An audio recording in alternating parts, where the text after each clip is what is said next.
Next, I'd like to invite Sik Hin Hung, Senior Fellow and former Director of our Center, to present a paper which was co-authored with Sumana and Dr. Bonnie Wu. The topic is Attaining the Acceptance of Truth through the Three Kinds of Knowledge and its Modern-Day Application. So without further ado, please give a big hand to welcome Sik Hin Hung.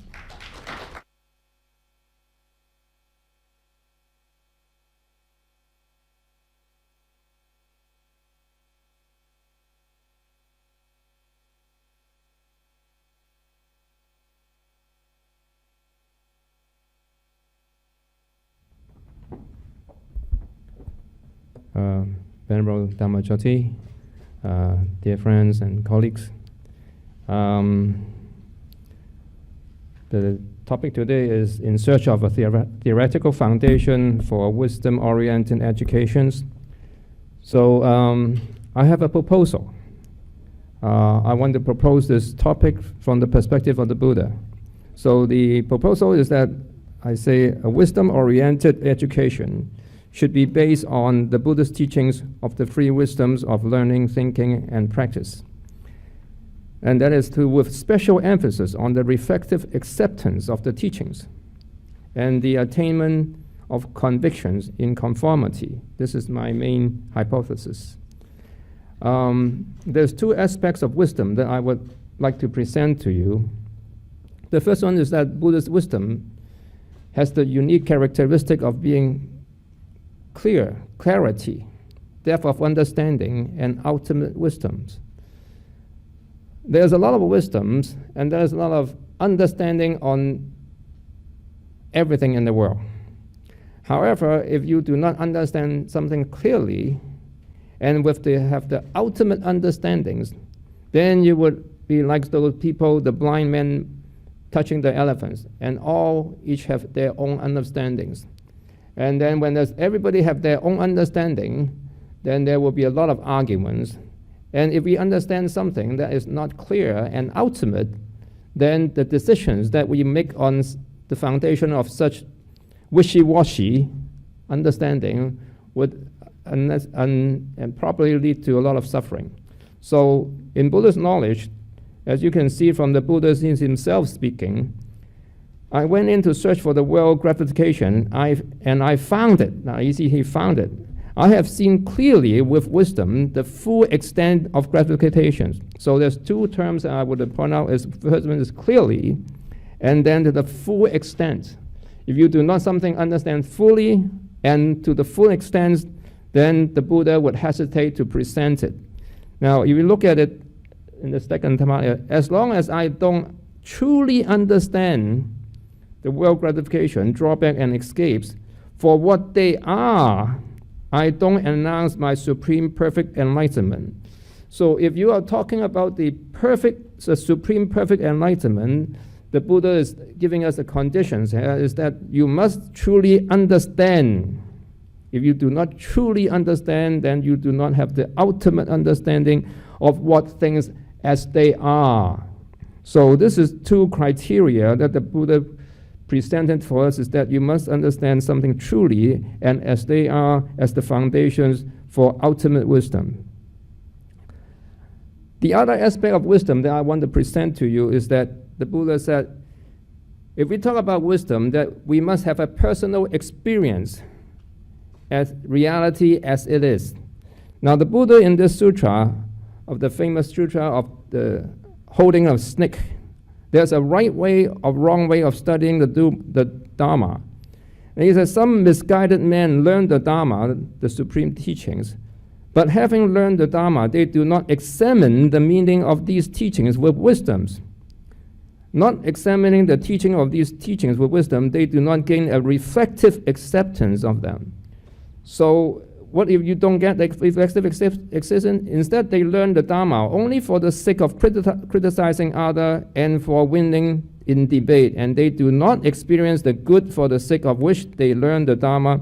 This teaching being wrongly grasped by them conduces to harm and suffering for a long time. So this is the aspect of the Dharma that I would like to talk about, not the first one, how to understand wisdom. Is how we learn to accept dharma. If we study something and understand the ultimate teaching, not for the purpose for our own reflective acceptance, but for the sake of argument, then according to the Buddha, you are wrong. That's the wrong way to study the Dharma. If you have the right way to study the Dharma, then you must have the reflective acceptance that you accept the Dharma yourself. This is the aspect of wisdom that I would like to talk about. Now, in the Majjhima Nikaya, the Buddha presented as 14 gradual steps to attaining truth. He said, I do not say enlightenment is achieved the right way. Rather, it is achieved by gradual training, gradual actions, and gradual practice. So there's three aspects: training, actions, and practice. Now, this is the 14th step that the Buddha talked about. And the first one is that the Venerable Dhammadoti just more or less pointed out faith, motivation. The faith is on the teachings and on the teachers. If the student does not have faith on the teachings and the teachers, then he would not approach the teacher. After they approach the teacher, then they sit down close by the teachers and then listen to him, listen to the Dharma, listen to his teaching, remember the Dharma, and then investigate the Dharma. Now, this is the first part of the first sections of what the student need to do, is to approach the teachers, listen to the teachings, investigate the teachings. And then the next step is that there's the reflective acceptance of the Dharma. If the student does not go down to the part that reflective of the Dharma, then the rest of the learning could not progress further. After the reflective, then arise the desire to search, and then endeavors, and then wait and and strive on, and then until ultimately attain the truth. So, what I want to point out here in my talk is the reflective acceptance of the Dharma. Now, why is this important is that, what does it mean? Reflective acceptance of the Dharma, meaning willingly accept the teaching after reflective contemplations.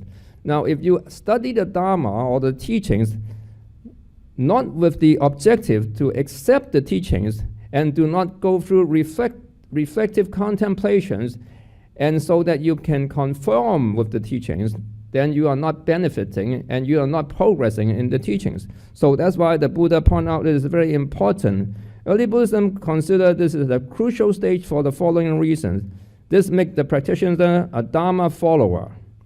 If you are interested in learning the wisdom, then you should be a Dharma follower as opposed to a faith follower. His faculty of wisdom is sharper as compared to a faith follower, and make one transcend the worldly ground and enter the righteous personal ground, enter the fixed course of righteousness.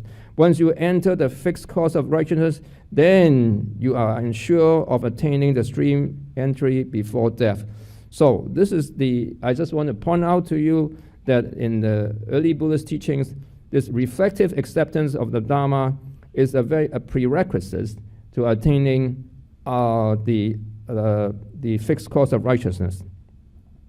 And also, one for whom these teachings are accepted, thus after pondering to a sufficient degree with wisdom, is called a Dharma follower, one who has entered the fixed course of righteousness, entered the plane of superior person, transcend the plane of worldly. He is incapable of doing any deeds for reason of which he might be reborn in hell, in the animal realm, or the domain of the ghost. He is incapable of passing away without having realized the fruits of stream entry. So that means after you go through this pondering of the Dharma, and you gain into the path of the Dharma follower, then it's impossible for you to be reborn in hell, reborn as a dog or a cat, and he is incapable of, that means he is for sure in this life he will realize the fruits of stream entry. That is the importance of accepting the teachings after pondering and reflexive. Reflexive acceptance is very important. Now, we also hear about the three kinds of wisdom. The three kinds of wisdom, the wisdom of thinking, listening, and mental development, was firstly introduced in the early teachings in this Sangha Giti Sutra, presented by Sariputra. The Buddha was asked Sariputra to take over the talk, and then Sariputra decided to present more or less the whole teachings of the Buddha's teaching. In that sutra, he more or less just listed all the teachings, the most important teachings that the Buddha has presented during his whole life. And while he was presenting all these teachings, he mentioned 3 more kinds of wisdom. Wisdom based on thinking, wisdom based on listening, wisdom based on mental development. Now, this is, I think, in my opinion, that when Sariputra presented these 3 kinds of wisdom, at that time the Buddha was already very old. Now, if we put the 3 kinds of wisdom together with the 14 steps, then we will see that they more or less correspond. The wisdom of knowledge and gained by listening correspond to the first 7 steps of the step that the Buddha required a person to learn. And then the second is the wisdom learned by thinking and reflections is step 8 to step 13. And then the step 14 would be wisdom gained through cultivation.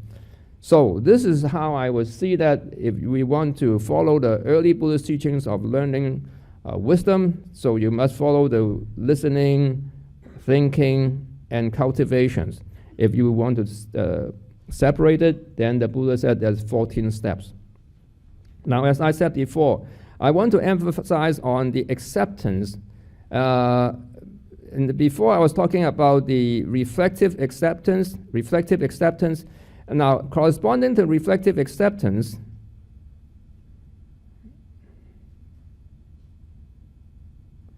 the concept of reflective acceptance is related to concept of conformity, okay, versus reflective acceptance of the Dharma, and is related to acceptance of conformity. Through the practice of reflective acceptance, one attains acceptance of conformity. They go hand in hand. Now, early Buddhism regard that it is only through the attainment of acceptance in conformity with the Dharma that one can gain attainment of the super-mundane path. In fact, one cannot attain any super-mundane path without passing through this stage, as this is said in the sutra. It is impossible that a bhikshu who consider any conditioned phenomena to be permanent will possess an acceptance in conformity with the teachings. It is impossible that one does not possess an acceptance in conformity with the teaching will enter into the fixed course of righteousness. It is impossible that one who does not enter upon the fixed course of righteousness will realize the fruit of stream entries. Therefore, if you want to enter the streams, then you must go through the stage of acceptance in conformity, and to attain the acceptance of conformity, you must go through reflective acceptance. And it is possible that the bhikshus who consider any conditioned phenomena to be impermanent will possess an acceptance in conformity with the teachings. So, with that in the understanding, actually we did an experiment back in 2004. And the program that we did is called Orientation to Life Program. In this program, that we would like to enhance the participant, a bunch of high school students, enhance their comprehensibility, manageability, and meaningfulness, the 3 components of the concept of sense of coherence, through a series of workshops based on Dharma teaching and life educations. There was 20 workshops, and we did the research in 2004, 2005.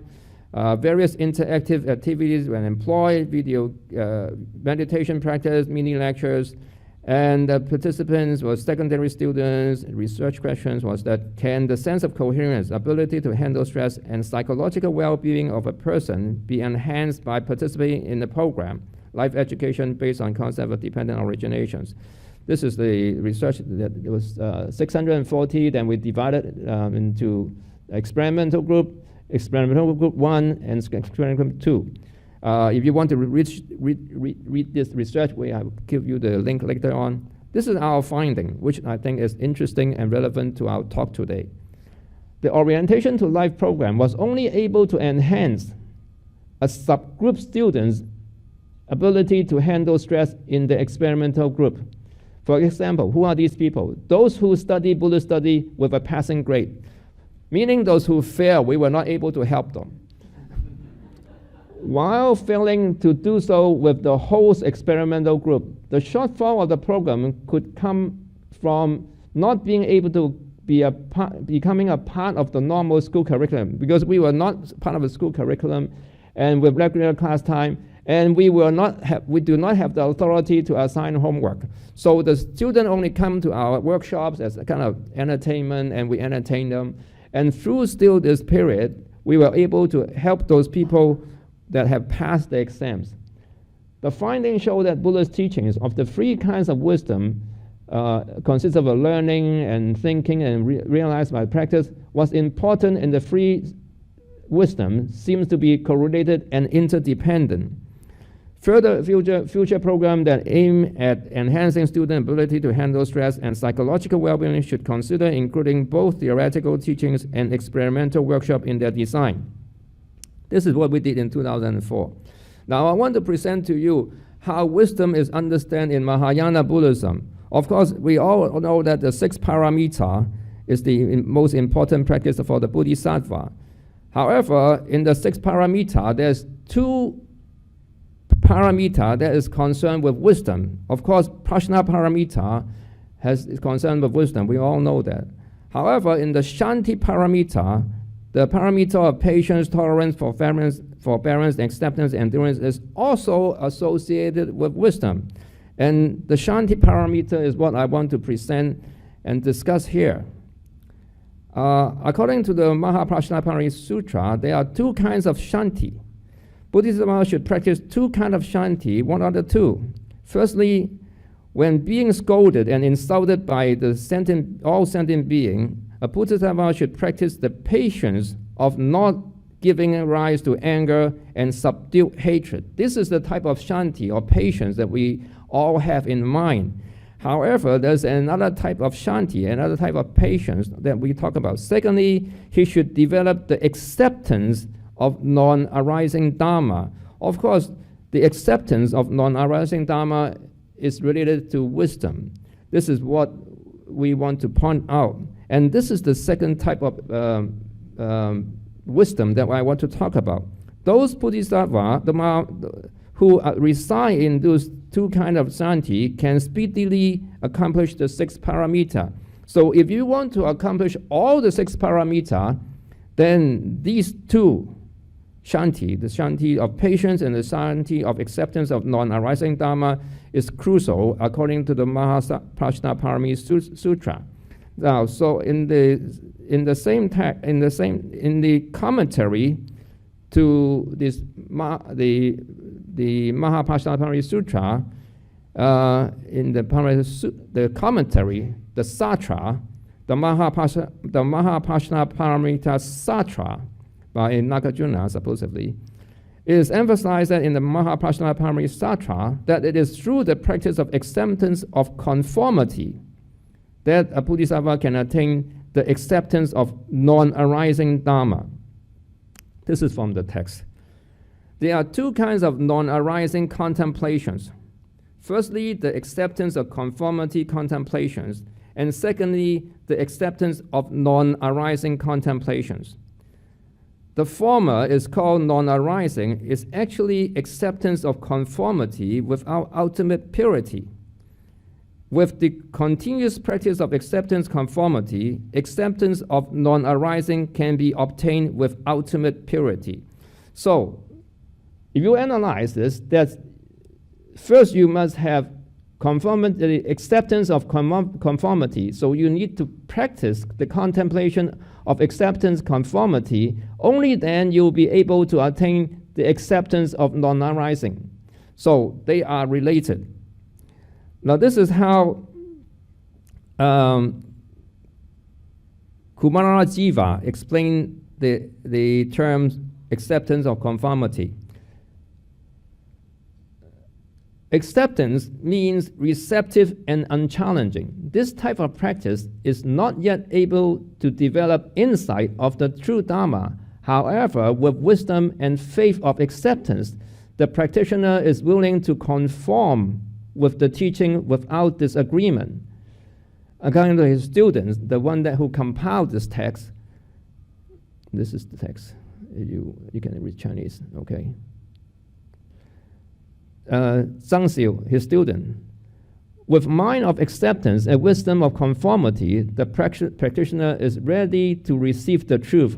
However, he has not reached the stage of non-arising. That is why it's called acceptance of conformity. Again, they are related. So, according to this commentary by Kumarajiva and Zhang Xiu, so the acceptance of conformity is crucial to attaining the non-arising. Okay, so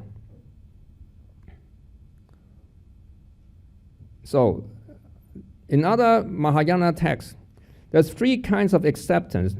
Before in this Prajnaparamita Sutta, there's 2 kinds of kṣānti, and now there's 3 kinds of acceptance, 3 kinds of kṣāntis. These are the texts that have the concept of 3 kinds of acceptance. Now, the 3 kinds of acceptance, what are the 3? Now, 3 kṣāntis. Acceptance of being follower of the voice, Yam Sing Yan. Acceptance of conformity of the Buddha's truth teachings, Yao Sun Yan. And ultimately, acceptance of the non-arising dharma. So these 3 are 3 steps. If you attain the first one, then you're the first ground Bodhisattva. If you are the first ground of Bodhisattva, if you attain the second one, is the 6th, and then the third one is the 8th. However, there's 3 levels of 3 wisdoms. Now, these 3 wisdom is not a direct correspondence to the 3 kṣāntis, because in the first kṣānti, they all have the correspondent wisdom that gained by listening and by reflections and thinking and cultivation. And then on the second stage of the acceptance of conformity, they have their own correspondence 3 wisdom, and of course in the acceptance of the non-arising also have the 3 correspondence 3 wisdoms. So I just want to point out to you that the 3 wisdom and 3 kṣāntis, and more particularly important is the 3 kṣāntis, is a very crucial attainment in the Bodhisattva path to enlightenment, ultimate enlightenment. Okay. So this is the explanation of the acceptance of being follower of the voice in the Avatamsaka Sutra, the Fa Yin Geng. What is great enlightenment being acceptance of the voice of the teaching? It means that when they hear the teaching expounded by the Buddha, they are not startled or frightened or overawed. They believe deeply, understand, appreciate, aim for, concentrate on, remember, practice, and abide by them. This is called the acceptance of being follower of the voice. And then when you do that, he is not afraid of listening to the voice of the Buddha. Instead, he listens to any well-said words, and he is endowed with the deep, unmovable faith with sufficient knowledge regarding the Buddha and the doctrines of emptiness. He is not subject to fall from this stage of his current knowledge, since the knowledge of or understanding of he possesses is subject only to progressions and not retrogressions. So he will not fall back anymore. He can be considered as attaining the first of the 10 grounds of Bodhisattva practice. Now, in the second, the acceptance of teachings of the Buddha in conformity, anunomiki kṣānti. This is again the type of kṣānti that they talk about in the early Buddhism. What is the great enlightenment being conformative acceptance? It means that they contemplate the teaching, investigate it impartially, conform to without opposition, comprehend it, purify their mind, live correctly by the teaching, apply, enter into it, and fulfill it. Okay. And in this stage, is equal to parallel to the Abhidharma notions of the stage of conducive to penetrations, and then the wholesome roots, belong to the 6th stage of the to stage 8 in the Dhambuki Sutra. At this stage, the Bodhisattva concentrate in extremely sharp, and the objective basis of concentration is emptiness or non-arising dharma. So this stage, he says, well comprehend all fundamental Buddhist teaching and accept them in conformity. And then finally, the acceptance of the non-arising dharma, we will not go through it, it's too long. You can see, I just quoted from the sutra, okay? So this is just to, and this stage, in the first kṣānti, is that is the accepting the concept of teaching, and the second stage of practitioner is still not free of conceptualization because concentration is based on the object of emptiness. However, in this stage, unlike the first and second, acceptance at this stage is fully free of objective basis or contemplation. A Bodhisattva accepts the nature of all phenomena, that is, no phenomena are arisen. In short, that is an experiential wisdom gained by cultivation. With the achievement of this kṣānti, a Bodhisattva ascertains the attainment of the perfect enlightenment. In other words, he entered the Bodhisattva certainty. According to the 10 grounds of Sutra, this belongs to the 8th of the 10 stages. So, with this in mind, we actually put this into a program that we designed, the application of the free wisdom in the awareness training program. It's a group-based program based on Mahayana Buddhist teachings, and it's developed using the doctrinally aligned approach with a specific text. As its core reference, the Chanti-Motsara Sutra is the text that we follow. And the theory and practice are coherent, and it follows the Buddhist pedagogy of three wisdom. Learning in the program, we have lectures that we educate the student. We have thinking and analysis where we ask the student to do experimental learning activities, revision exercise, group discussions.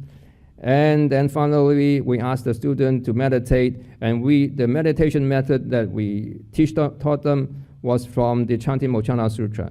In the Chanti-Motsara Sutra, the whole chapter 6 is devoted to meditations, and that's the meditation method that we taught the students. And then using mantra as a mean to develop compassion and wisdom. And this is the research model that we did. We randomized, we started off with 420 students, where finally we accepted 122, and we randomized them. And the findings that we came up with, that we measured with several reported psychosocial questionnaires, the perceived stress scale, question to orientation questionnaire, general health questionnaires, non-attachment scale. And we also use neuroscientific measurements, Yuen, EEG, and ERP to measure the students, our subject. And we also measure the physiological measurement. This is the type of measurement that we use. And then the finding indicate that the ATP program, the awareness training program, is effective in improving stress level, sense of coherence, psychological well-being, and wisdom of non-attachment of the middle-aged working adults. The therapeutic improvement were maintained at the 3-month follow-up.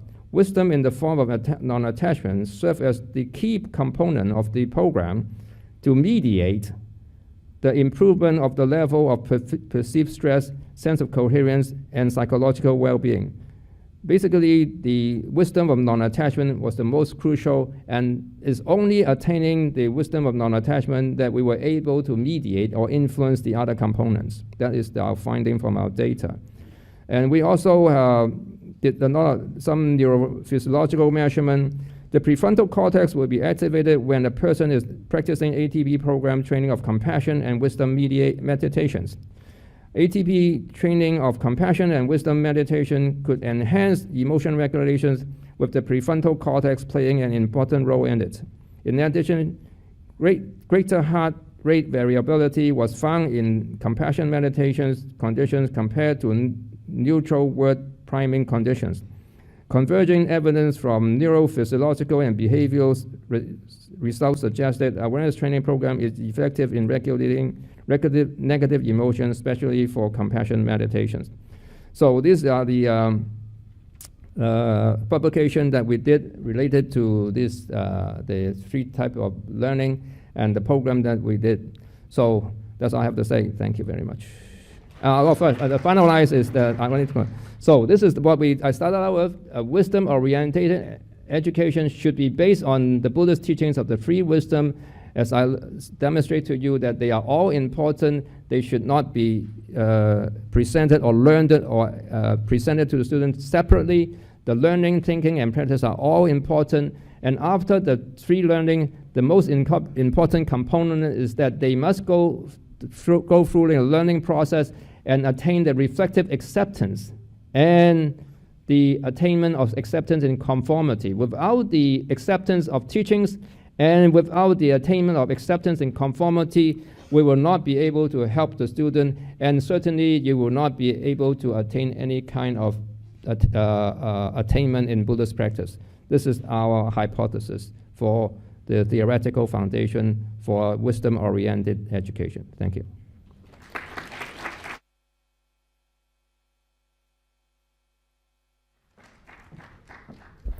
Thank you very much, Sik Hin Hung.